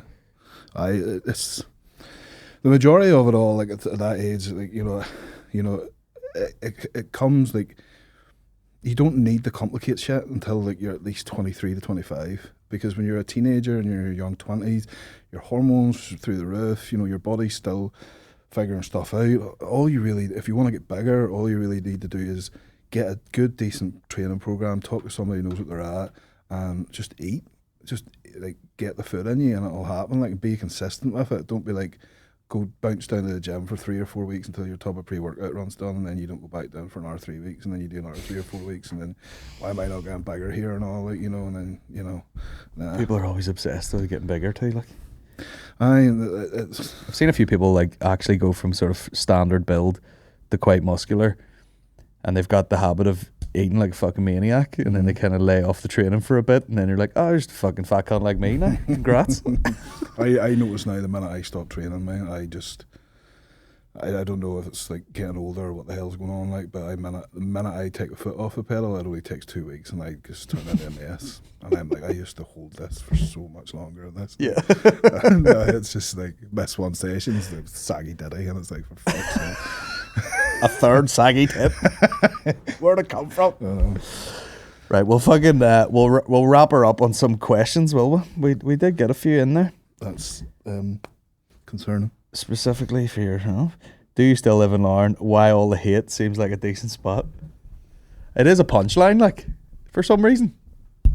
You know, there's a, you know, like, yeah, it is a punch. Like it's. I think Larne could do a lot better. Like, you know what I mean? It frustrates me, the town. Like, you know what I mean? Like, I believe I've done a lot of good in the town and changed things around quite a bit, you know, by bringing pride and stuff like that into it. I think there's a lot of other people who could be doing stuff a lot better. Did you say? What did you say about Pride at the start of the podcast? It was going ahead, or what did you say? They cancel it, or no? We did it. When was that? In August this year? August 21st. We did it this year. We only did the nighttime one because just uncertainty, you know, with things. But it was another fucking brilliant success, like, you know. I do material about you asking me to host something and me being no. You should have done it. Surely there's someone gayer than me. Such good crowd. Hey, but you're a gay ally, so it's like a gay ally. You're an ally. You're the A. You're the A in the LGBTQ. This is how I'm an ally to the LGBTQ. I don't give a fuck about anything. That's how I'm an ally. Tear away. I don't give a shit. An ally? Okay. What does that mean? A lot of people would strongly disagree with me on that there, like, but they would disagree that I was an ally? Yeah. Some of your material at times can be triggering, but like I look at things in a far different way. Like, I mean, take your pick. What do you want to be triggered by? Mm-hmm. It's all in there. If it's not, well, that's it. You know what I mean? That's it. I mean, I did a trans bit that was saying I was jealous of certain trans people. I've done. I mean, it depends what relates to you. That's it. No one's stepping in and going like, Colin, you probably shouldn't talk so badly about yourself for the first 20 minutes of this set. Or like nobody would stop in and be like, here, you can't talk about fat people in that way. Yeah. Or like you can't like, you make jokes about ginger. You know what I mean? It's just. I don't like I know how to like tightrope along the fence. Mm-hmm. You know what I mean? Yeah, but that's where the jokes. That's where funny jokes lie. Not specifically that sort of anything dodgy like. But you nearly fall into the jaws of it. And then where I think the alloy thing comes in, there has been stuff that has been done to the community in Northern Ireland over the years, and you stepped in through comedy and made people see, look how fucking stupid this is, look how fucking ridiculous this is. Well, yeah. Do you know what I mean? And that is, you know, where the media, because the media aren't always, like, the majority of the time, are not the friend of the LGBT community, and the media put things across in a very like even when Larne Times happening and the local newspapers writing about it, Larne Pride will happen again and stuff. Why the fuck are you printing that? Like, you know, like why are you making it like this is such a negative thing? Yeah. Like, you know what I mean? Fuck's sake, it will happen and all. It will be bad, and it's just like, who the fuck is shouting about this? Like, you know, and like that time that we went over to me and John got asked by Boris to go over to Downing Street, and come over, come tea. Such an experience, like just me. What was that for again? Was that like he asked us to go over to congratulate us on our marriage and our to recognise us for our services to the LGBT community and stuff. It was weird. But it was like, I love being in, like, being inside Downing Street, because even though he's very like triggering and like. There's a lot of stuff, like I'm a huge Churchill fan, there's a lot of stuff about Churchill that I'm so against, but like I'm a massive fan of Churchill, and to be in where Churchill as a musician to be in the building where Churchill was and all, like I thought it was so cool, like, you know, and then we went outside, and because of events like that you don't always know if the Prime Minister's actually going to be there, because if they were called away with somebody else they would put someone else in. Yeah. So we're standing out, next thing he came out and came over and like talked to us all and stuff and went round us all and stuff. And then his wee lad came out, his wee newborn, and it was he literally had Boris's hair, but twice the size. I was just like, is this a piss take? Is that Wayne's actual hair? And but it looked cute in the Wayne, like, don't get me wrong, like the Wayne looked like supposed to so get a cut cute. at some point. And maybe it was like, maybe because of COVID shit, they didn't cut the Wayne's hair or something, I don't know. But like, it was just like this, and this wee tiny Wayne, like, and he comes running over and stuff and all. It was just like literally being at their house, like his missus was there and all, and then the dog came out. That poor woman. The minute the dog came out, I was just like, right, Boris, nice meeting you. I'm going to play with this puppy now. It's like a wee tiny, like 9-week-old puppy, and I was like, that's me now for the night, like, you know. But she's pregnant again, isn't she? Is she? They're having another baby. Got that bar slowed. She's got all that COVID stress there. Oh God! Yeah, there you go. It's been a hard day. I'm gonna introduce myself as a gay ally all day. That's Colin Geddis, gay ally. Put at the end of your email. Kind regards, gay ally, Colin Geddis. What's the heaviest thing you've ever had to lift? When he lifts regular things, does he need to be careful so they don't break them? John would say like I'm wild for breaking shit. Like broke a bath the other day, and it was the plug holey bit of the bath. Yeah, and it's been a nightmare because I love my baths. Like, and you stand on it? Aye, and it went away. Popped out. And I think the whole thing has to, I don't know, but at the moment there's a wee makeshift thing I got from IKEA that just goes in. And I got a bath last night, so it was brilliant. Like, it's been so long. But yeah, like sometimes you like, I would be wild, like clumsy and all, and like smash shit a bit and stuff, because I initially wanted to be a chef, and I went and started chefing, and shit went everywhere. Yeah. And I wasn't even that big then, like, and stuff was getting knocked all over the place. And yeah, there's not a lot of kitchens are that roomy. No. If I see, since I did that, have I seen a big chef, like a big guy chefing? They say that, well, if somebody's cooking you food, like, you want them to be a big size. Not anymore, not after I seen how much I sweat at in that kitchen. Yeah. I'm like, nah, unless he's got a towel as a bandana around his fucking head. You know, I want somebody that's huge cooking my food. Strangely it's gone the other way. Like, a lot of chefs are dead fit and fucking, you know. Well, it probably should be the other way, because you should be able to cook really nice, tasty food with your knowledge that's healthy. Whereas if you're not knowledge in cooking, you're just like, put butter on it, see what happens. Batter that there. Yeah. Batter that. Fuck a lot of curry on top of Here we are in this Michelin star restaurant. Batter that fucking sea bass. Any prolapse stories? I love how you said that. Like, any fags? Any prolapse stories? Yeah. Nothing to do with weightlifting. Who's your favourite active strongman in the UK and Ireland? Currently, see, a lot of the guys is retired out there. Like, Lauren Chalet has been like a good friend over years, like a really good friend, and like I went to train with Laws and stuff like that, you know, when I was competing, and he coached me for a while and stuff. Like, probably the Stoltman brothers, Tom and Luke Stoltman, the nicest guys you'll ever meet. Like, just lovely guys, and they genuinely, like, they were. Did you see the Arnold Classic? Or the Arnold Sports Festival in the UK? The one that or was that World's Strongest Man that he won? No, one of them won. It was a different thing. I don't think Tom won Worlds there, but a few weeks ago there, the first ever Arnold Fitness Expo was held in Birmingham. I don't think I've seen anything. Mate, unbelievable! Like, that's body power. Fuck now, like, this thing blew it out of the water. Like, yeah, incredible. Like, Arnie didn't get over for it, but there's Sylvester Stallone there and all, and it was huge. But the Stoltman brothers had thousands queuing for them, like thousands to queue for them, and it's so good to see them guys. Them guys is just hard working lads. Do you know what I mean? And like, I seen the bit where the younger one won the Worlds, didn't he? Tom, and what's the other one? Luke come over and hugged him, and that photo he got like the tattoo of it. Did you see that? Yeah. Very cool. The two of them are so close, like, you know, and like it's brilliant in so many ways that they're getting to where they are, because like they are like the guys are proper fucking famous now, like, you know, like, but I messaged them there a few months ago and asked them to do a video for me for a big guy in our gym he's lost 8 stone.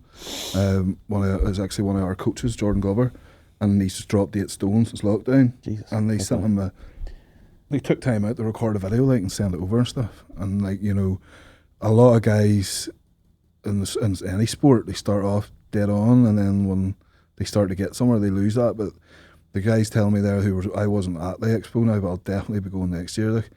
But a lot of guys were telling me that, like, there was people, like, they couldn't get their food in peace and all the rest of it, but they were telling the security guys that they had to have their own security, and they were telling the security guys while they were eating their food, they're like, no, tell them to come on in, it's okay. Whereas most guys would be like, I'm eating, leave me alone. Do you know what I mean? But just enjoying themselves, like. Yeah, and, like, fully, you know, and with Tom as well. Like, I think it's cool that there's two. You know, they're very close, obviously, and it'd be a different story if you're fucking by yourself trying to eat your lunch and you're like, fucking give me a break. Well, Tom's on the spectrum too. Tom's got autism, so the fact that the strongest man in the world right now is autistic is amazing for so many children, so many people out there with autism. Like, you know, it's showing autism in a different way, and it's showing what can actually be people with autism can achieve, which I think is incredible, because autism and Asperger's is something that is labelled always in a negative way. You know what I mean? Like, when it comes down to it, a lot of the most successful business and sport athletes in the world have autism and Asperger's. But when children especially get diagnosed with it, they don't. Well, good news for you, mate. You got autism, you got Asperger's. You know, it's never put across in a good way. It's always like a diagnosis, like in a bad way. But, like, and it's something that annoys me. Like, don't get me wrong, I know it is a struggle for a lot of people. Like, there's always different levels of this. It is such a it's so diverse range, like, spectrum. But, like, you know, the kids should be shown. Like, actually, the strongest man in the world right now has autism. Yeah. Actually, the richest man in the world right now has Asperger's. Actually, this guy here owns a multi-billion-pound company, and he's autistic. Yeah. Do you know what I mean? There needs to be more of that. So I think it's brilliant that Tom has achieved that. Like, you know, and I think he will keep going for a while yet. Like, they're not. What age is he? Fucking. Oh, he's like 25 or something, 24 or something. Like, you know, so. I remember showing Maureen, like, look at these boys. This boy just won this thing and all, and they're brothers, and it was very sweet. And all she could think of was, you know, because we have a 2-year-old boy. She was like, imagine that you just had some boys, and then there were these 2 fucking animals in your house just trashing the fridge and smashing all the fucking furniture. And all. Like, it'd be mad, like, to just have these absolute giants in your fucking house. They seem to come from, like, you know, the dad, he lives away in the Highlands and stuff, and they seem to be, like, you know, brought up working type of thing, you know, working out in fields. And Luke was actually working on the rigs up until maybe 2 years ago, and then he left his job to be a full-time pro strongman, but he was working and training on the rigs and competing in strongman shows. Fuck.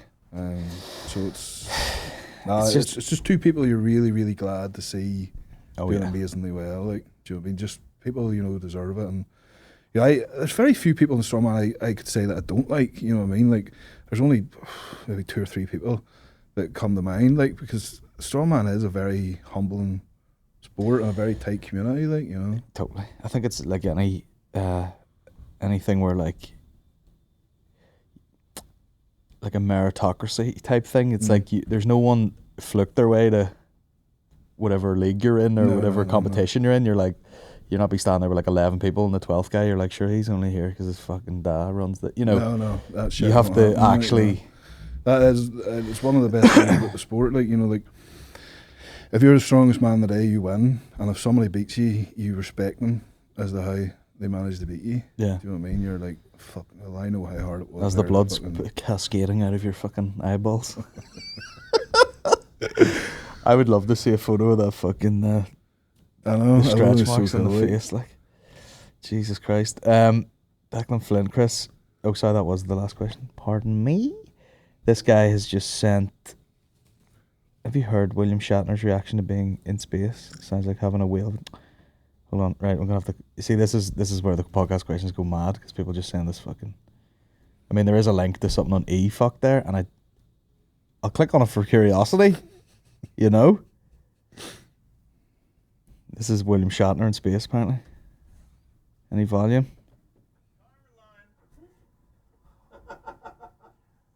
Will you be getting the sound through the HDMI anyway? That's fucking nice. You see your man, Prince William, the other day, like, done an interview or something, and he was like, the only bit I picked up on, he was like, I'd really rather the money go into trying to save our planet than trying to find somewhere else to live. And I was just like, I was on the radio or something and he just said that bit and I was like, is something fucking going on I don't know about here? Like, you know what I mean? Like, why is he turning around saying, here, like, can we not concentrate on trying to save where we are now instead of trying to find another planet to go and live on?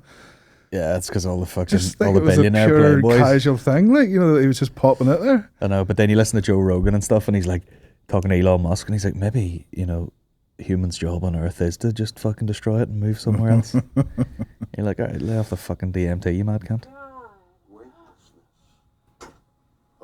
Why is this not going through, man?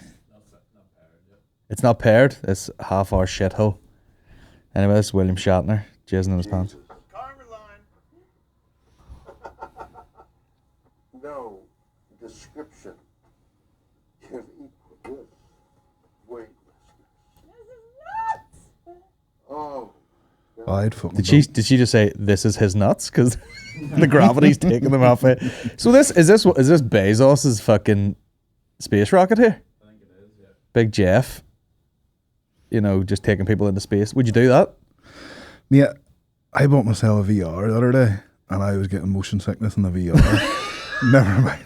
I was 5 minutes into killing zombies and I had to sit down. Have you tried them VR? Oh, mate, Just you with the thing, just I bought a VR. I thought about doing it for a while, and it was just one of them things. I was like, oh, fuck it, you know. I was on a wee Notion type of thing, and I went and ordered that Quest 2, you know, the VR. Yeah, it's a new level shit. Like it's unreal. Like, see the zombie killing and all in it.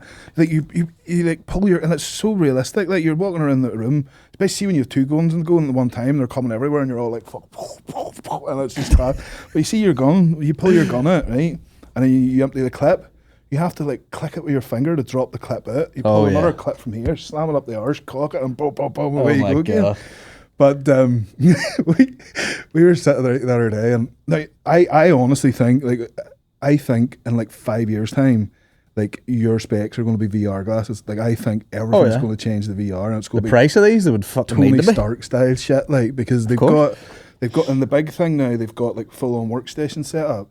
So the other day, like, I was sitting cooking food, and I was like replying to emails, and all at the same time, I was like pulling down fucking messages, like selecting it, and then the cameras in the front, they pick up your fingertips and they just, like, on a wee fake keyboard, like, fucking, that's just right, like, in front of it. I'm sitting in the kitchen, like, fucking cooking a bacon sandwich. Like, you're actually cooking for real. You're not playing like fucking Chef 2021. No, like, and then you can bring some bitch in and she comes in the corner and she sits and teaches you how to cook and shit and all, if you're going to do it. Like, mate, it's mind blowing, like, the shit you could do. But I was sitting the other night on the laptop, right, and John comes down. And he puts it on and all. And he was just sitting there, and I was working away on the laptop, and he was like, "Yo, babe, you need to see this." And I was like, well, he's like, "Put this on and press play." And I put it on. I was sitting back and I went and press play. Mate, VR porn is a new level. A new level of shit. I love the way. It's a good way to watch porn with no one knowing it. Yeah, it was just sitting. Oh, you'd know me because you're pure dodging dicks and all. Like, it's just, it was so realistic, like so realistic. Like, I pressed play and this dude just stand in front of me, and I was like, I just went like this here, and then it's just pure on, like, zip, pulled in the zip, like threw it, and I'm like, ah!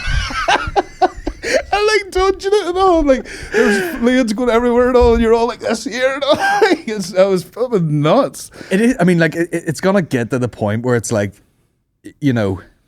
People talk about incels and all, and you're like, he's like, why the fuck would I talk to any? Like, you might meet someone for a coffee and be like, had a lovely chat. Now I'm going home, you know, with this dick suck machine, and then just whatever fucking hot chick I can imagine, I can just see it there, and this thing's going. Who needs people? This guy, we watched a YouTube video there. I can't remember what it was, but we're watching it the other night, and this guy had talked about how the world has started self-isolating long before we were told to, and how, like, COVID has just given us a boost to do even more. Right. And what he was saying like was so true. Like everything changed into like webinars and seminars online and stuff. And then like gaming now, like it used to be like when we were younger, all the lads would have got round and they'd all took turns in the Xbox. Yeah. Now kids would rather sit in the room on their own and like And you talk to them. talk to them and stuff. And like dating and all is starting to go online quite a bit, and like everything is moving online. Like even like our shopping and all, we're shopping online. Like we're not actually going to the main street and interacting with people and all. We're just like buying stuff off Amazon and buying. Like we are like isolating our lives more and more and more. Like we are putting ourselves into isolation. We only actually. Most people only actually go out and do the face-to-face for stuff that they can't do the face-to-face. But then this VR coming along and stuff like that, it's changing shit. Like you could be in the gym working out and you're not in the gym working out, you're just in your living room jumping a bit. Well, that's that. Do you know what I mean? Dodging dicks coming Dodging out. dicks and doing fucking burpees. If you can dodge your edge, you can dodge a dick. Yeah. But it's like, but it's, the same thing though. You know, I have a lot of workout gear at home, bars and fucking plates and all that shit. Yeah. And going to an actual gym is way better. No, 100%. Way better. Like, no matter how many fucking Joe Wixes you can do in your kitchen, like. If nothing else, that social side of it. Like, I when over the lockdown and stuff there, and people were like, "You're going to start doing like online workout classes and making them and stuff for people," and all. And I was like, "Well, no, because it's your fucking Joe Wixes on YouTube." And like, What happened to people going online and selling their stuff for like fucking 4 times the price it would be for like a membership with an actual trainer? Yeah. Where'd that come from?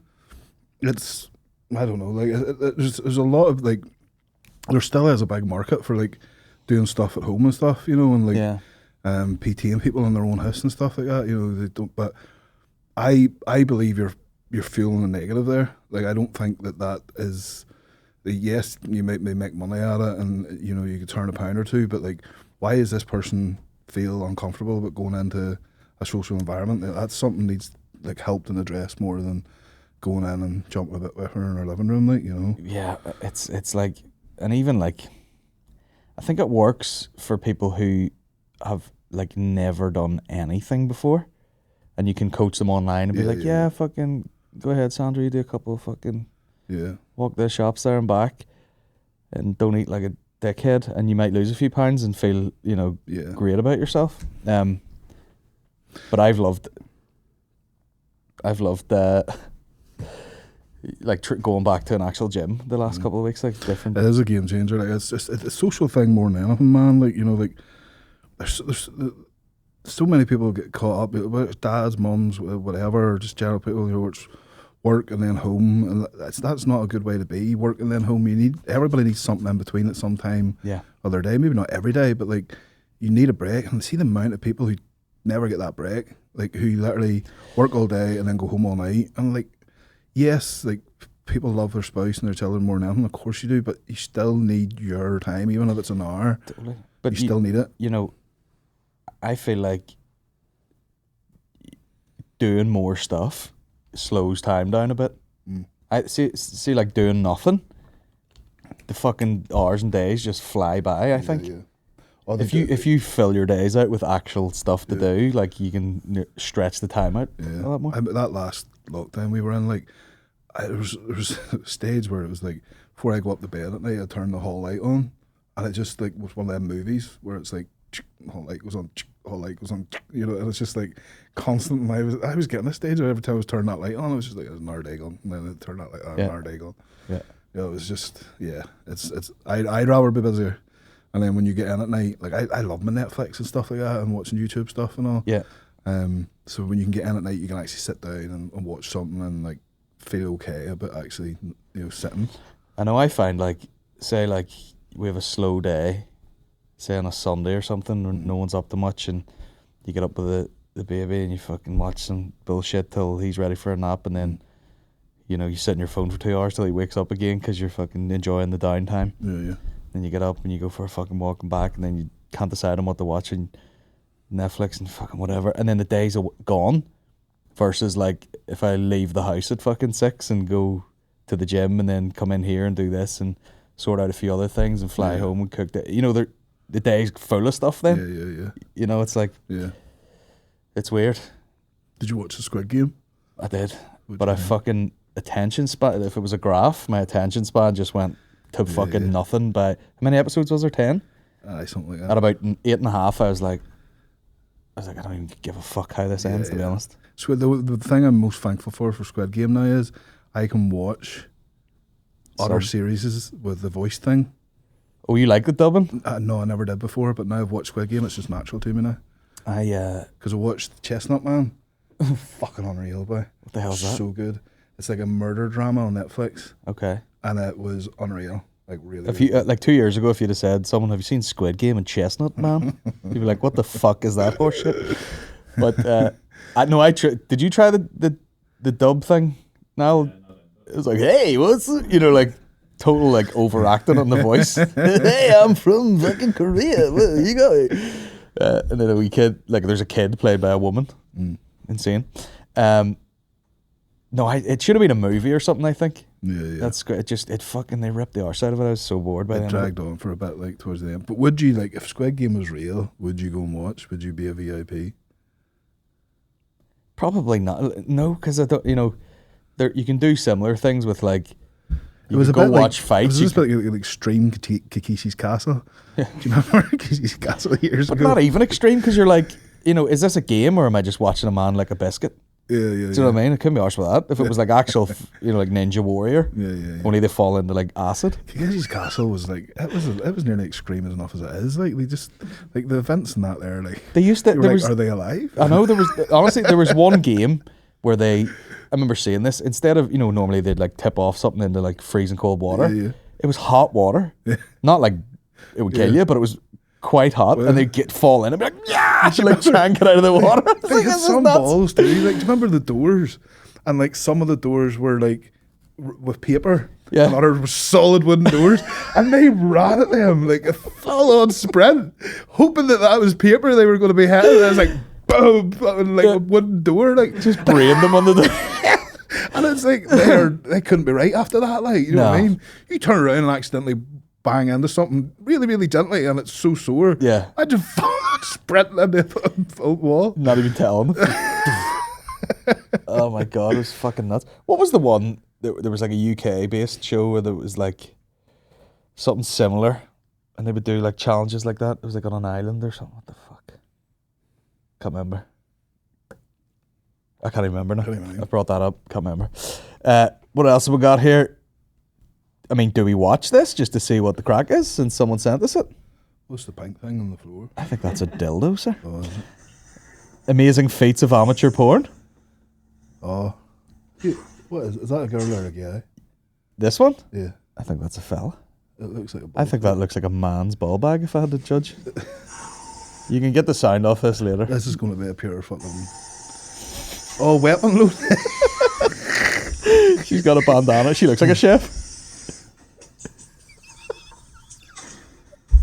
Oh, didn't even... That's Shane Todd. Oh, my God. That's fucking Shane Todd. Without a doubt. Can't believe looking through a telescope. Oh, I writing off, isn't it? Yeah. What a waste of cream. Imagine watching this in VR. Oh my god. That's fucked up. Oh Jesus Christ. Dude's just squirting. Got the orangutan titties out. Oh, that's a doll. Just squirting fucking whipped cream out of the anus. Fucking totally missed the target too. What the target should have been 3 foot higher. Yeah, your man's got a bit of pressure in there. Who sent you that there? There's some fella on my Patreon. That's what people do. They'll just be like, watch this for your entertainment. Fuck, buy you some job. It's mad, isn't it? What's going on here now?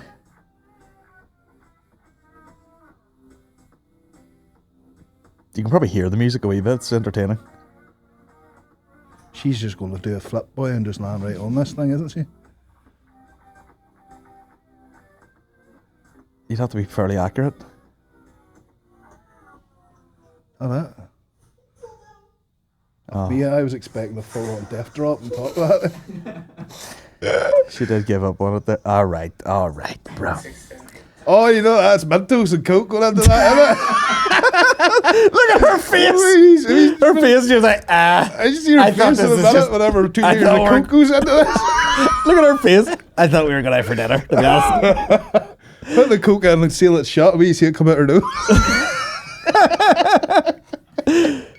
Courtney Cox just fucking peeling her asshole open here.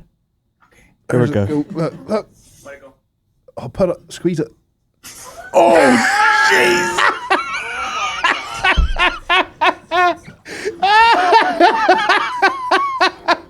And judging by that footage, it was pre-OnlyFans, so they're basically just doing that for the crack. Oh my god, what a waste of Mentos, man. Farting all night, man. Oh, I've seen this done before. In a strongman scenario, or You see, like in these like Middle Eastern countries, them doing this where they drive over the top of people's. Oh, don't stop when they park on top of it. don't park on top. Oh, Double yellows. that's what you don't want to take an out kill. Oh, what the fuck's that? Oh, that's someone's nipple. They've Oh got no, their no finger- nipples. I can't do nipples. Hey, no. Nipples is a no-go for me. Like. He's got, Is that a nipple right enough? Yeah, it must Dirty be. Bastard, hey. it's got 2 fingers through the middle of the nip. That's enough of that shit. Oh, what's this? I don't want to see. That looks no. Is that her belly button? Yeah, but yeah, no thanks. Oh wait. Oh, I've seen that one. This one dude sends me all the oh yeah.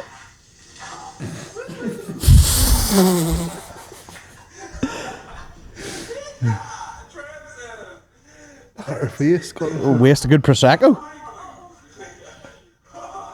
She does. That would that would have to sting. She's not right there. Last but not least, my favorite. Oh Jesus. What's she doing? Oh, she's gonna do a blow dart. I seen this in Thailand. She's gonna stop, not blow, is she? I actually seen this in Thailand. Only the doll was about 50. Shouting at everyone in a pair of Crocs. Step back. Queeful weapon. That's the name of the podcast. Oh, that there, but Some accuracy, all the same. Jesus. She's like fucking. She'll be in the next Expendables. She's like fucking American Sniper here with her blurt. Right, she has 10 balloons right now. She's got a wee box of rounds there beside her. Look But at the decor in this flat. Like the thing is, like, how do you ever discover that you could do that? That's always the question. Like, how did she turn around and say? She probably quaffed one time and a candle blew out and she was like, there's money in this.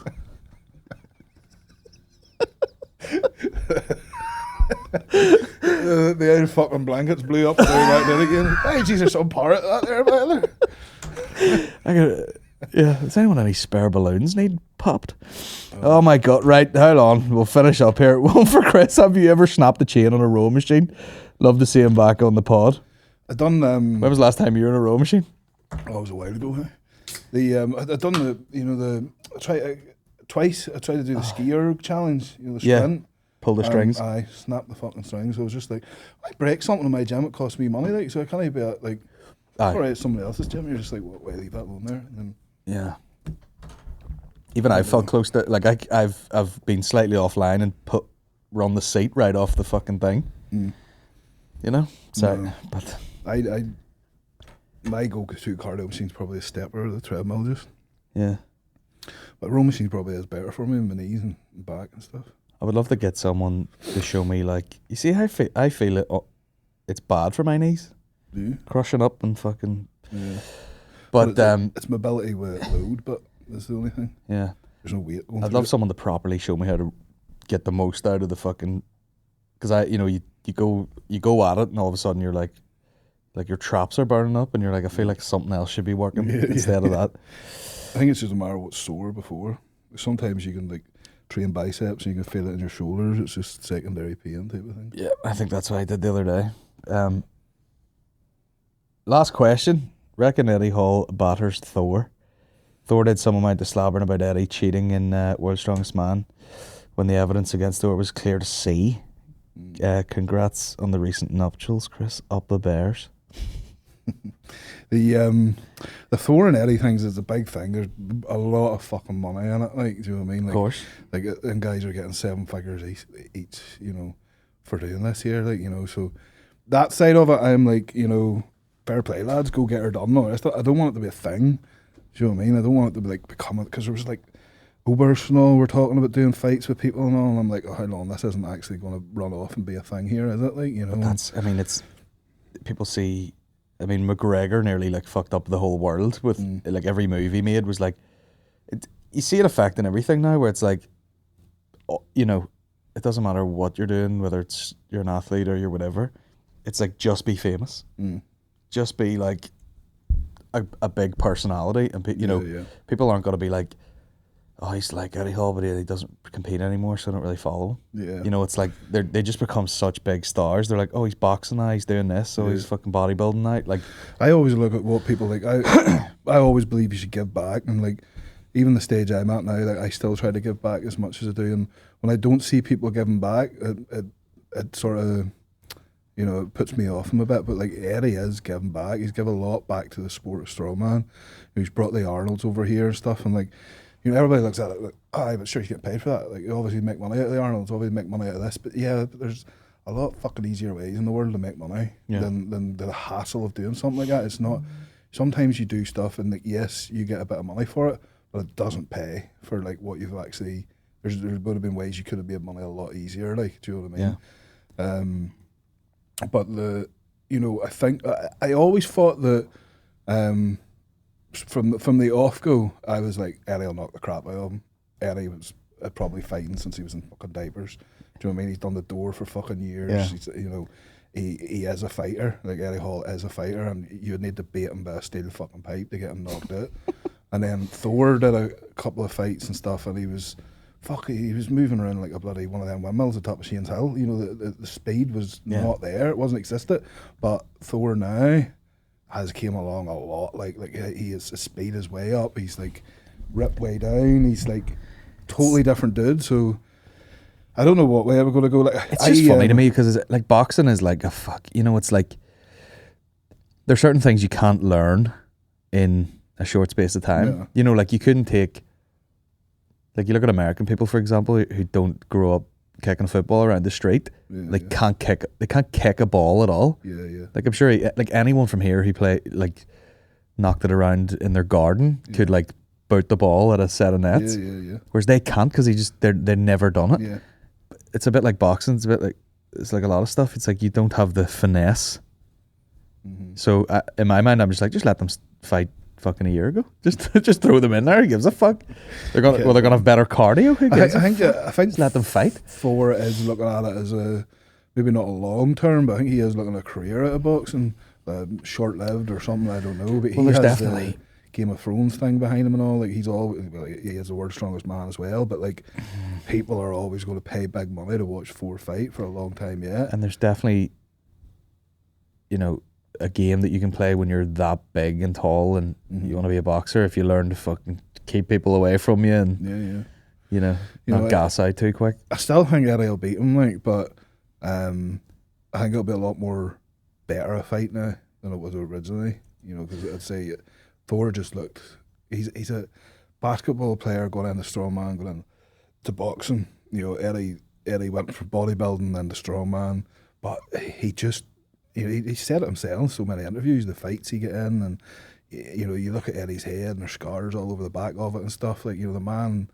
has been a scrapper in his just day. a tough, like, tough guy. Like. Yeah, and he knows how to handle himself. Like, do you know what I mean? But you know, I do like.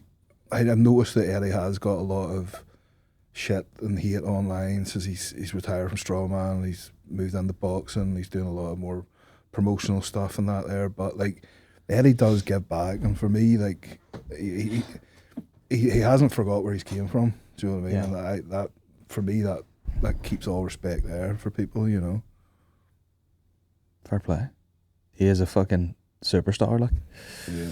He done what the two of them boys, and I suppose maybe this is a wee bit why it's shit to see them now going in to punch the head off each other, because the two of them is what has got Strongman to where it is today. Without Eddie Hall or Thor, like Strongman would not be where it is today. It would be on its way, but it would not be where it is. And now you've got the two guys that got it there going into the ring to punch the head off each other. But, you know, the original idea for it, you see, from what I knew, was there was their fight that weekend, and then there was a big Strongman show, and then I think the Olympia was on in Vegas and all. Okay. It was all on together. So it would have been a really good weekend of strength, but hopefully whenever it is again, I don't even know when it is now, but he had to get surgery on his bicep, and that's why it was called off there recently. Okay. I had to get changed to somewhere else. And did Thor fight that? Is it at YouTube, or did he go and fight him?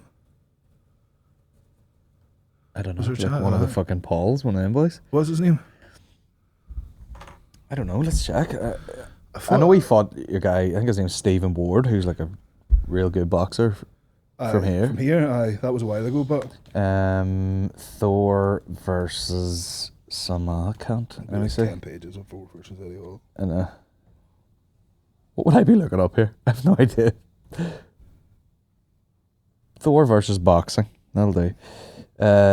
Thor Bjornsson. 4 weeks ago, what did he fight? Yeah, maybe. Let's see. Devon No Limits Larat. Strongman versus arm wrestler in a boxing fight. What is the world? Get her. This is the full fight. Let's just get a look at these two bastards. So, this was 4 weeks ago, apparently.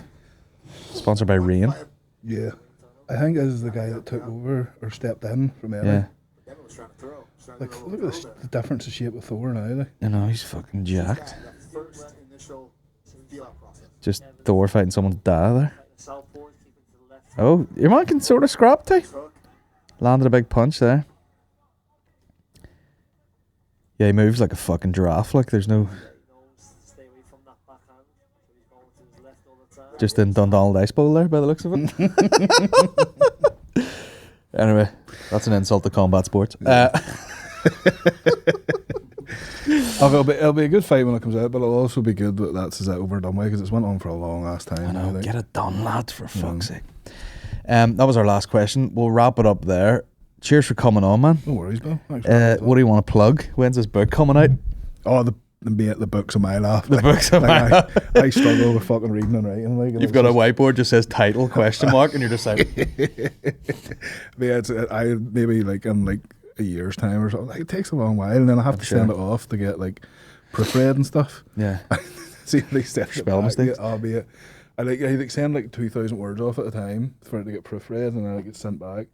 And they send you like what they call the clean copy of like just like that's it, and then they send you a copy of the editing, and the editing's all done in red. And you open it up, it's just like a sea of red. It's like a Coca-Cola bottle. It's just like all red. You're just like, Hi, hell. my name's Chris.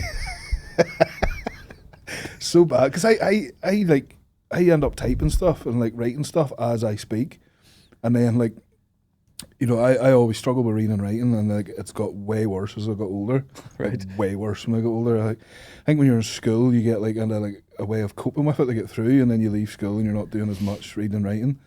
So like I definitely it's got worse and worse as I get older, but I'll get through it eventually. Like, but it's going to be like a, you know, it's like one chapter is like a part of my life type of thing, or a story of my life, and then the next chapter is actually methods and helping and stuff that I've used for mental health over the years, because I want it to be like, I want people to get educated and like learn things about like how to better themselves mentally, but also like hear my experiences and stuff, you know. This is like what happened. This is how I cope with that. This is what happened. Yeah, it's like the first version is what comes first, the bear the cub. So like the first chapter is just about primary school me, and then the second chapter is about hurt. So it's all the hurt that I went through in my life, but it's about like educational, if you know what I mean. It's like, so that's what I'm hoping for. But no, it's a long way off. But the fuck up is like the Fuck up available now. so fuck ups. The first t-shirt, jumper, and hoodie of fuck ups out, and then it's so awesome, mate, to say it, isn't it? I can't wait to do the first fucking expo. You know, fuck up. Your fuck up t-shirt. We'll get your fuck up here. I just can't wait for the real sexy voiceover on an ad. Fuck up. Global now. I was thinking of it. Like, see when it came into my head. Do you remember that? Like security did. And they turned around. You can fuck up too. Oh yeah. Listen, if you were here 2 weeks ago, we had it on a button. I was just like, "Would you fuck up?" It's my favorite clip of all time. Yeah. We've been riding on that for fucking ages on this podcast. Anyway, we're gonna run out of tape here, so we'll call it a day. Cheers for coming on. Thank you, man. And fucking we'll do it again sometime, sure. Fuck it. Yeah, we're Monthly. Cheers. Cheers, bud. Oh fuck. We don't have the explosion anymore.